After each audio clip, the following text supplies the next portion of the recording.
I did this poll and I was amazed at the results of the poll. Okay. Here's the poll. Can the US print infinite money? And does the US have an invincible military? Okay. And I was stunned by the results of this poll, honestly. First, now of course, what that really means is print infinite money without consequence. Okay. But can it print infinite money? 26% were saying yes. 10% thinks it has an invincible military. 20% think yes to both. And only 45%, 44% of my followers say no to both. Okay. So this is like the left statist. They think the US can print infinite money without consequence. This is like the right statist who are like US military big and strong. Okay. But actually, these two premises are equivalent. You know why? Well, these things are interchangeable at a certain point. You can't have one without the other. Yeah, because like fiat currency is backed by men with guns, right? Like basically, there's this famous clip where Paul Krugman says exactly that. Fiat currency is backed by men with guns, right? Literally, that's what he says. So, and the reason they're equivalent is if you can print infinite money, you can buy all the military gear and personnel you need. Conversely, if you have an invincible military, you can force anyone to accept your printed currency. Okay.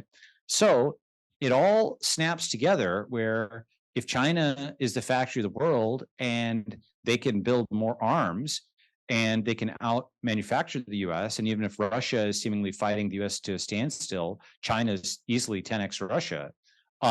Russia's fighting NATO to a standstill, evidently, right? Then China's stronger. So it doesn't have an invincible military. It cannot compel people militarily. And it doesn't have an infinitely powerful currency because all these countries are pulling away from it, right? So that means that those two premises that 55% of my followers still don't get, right? Only 45% have really modeled out the world where the US has neither an infinite printer nor infinite bomber. Okay. Right. So you have to start there where the US is constrained. Bolivia doesn't think it can print infinite money and has an invincible military. All countries other than the US do not think this, right? So you have to start there where the superpowers are gone. Kryptonite is hit. Okay. And that's a huge come down for people. Many people will not want to reason forward from here because they will have one or both of those two premises since they've seen so many Hollywood movies, right?